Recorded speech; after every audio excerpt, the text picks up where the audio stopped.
Paano nga ba mag-download ng video sa Facebook?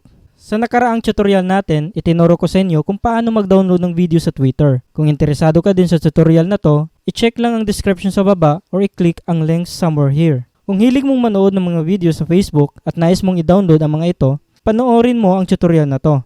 Pwede mong magawa ito gamit ang iyong cellphone, tablet o computer.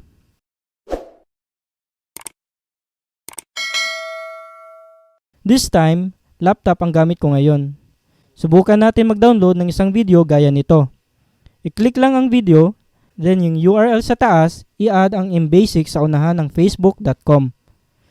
Halos ganun din ang gagawin mo sa Android or iOS phone.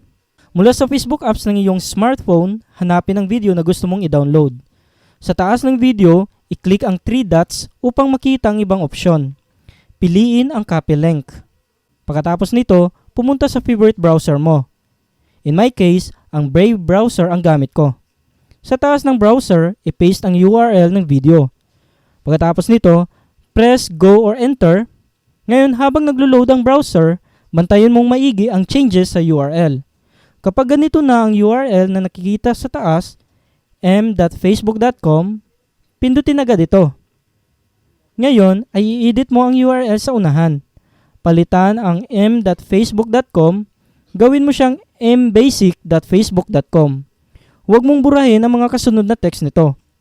Ngayon, press go or enter para mag-reload ang browser. Pagkatapos, maglo-load yung basic version ng Facebook page. I-click lang ulit ang video na nais mong i-download. Then, idediretso ka ngayon sa panibagong page ng video.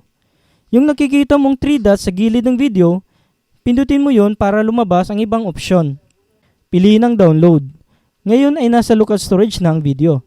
Pwede mo na ngayon itong i-play offline. Baka gusto mo rin i-try itong video tutorial na to kung paano mag-download ng video sa YouTube. Just click the link here or check the description below.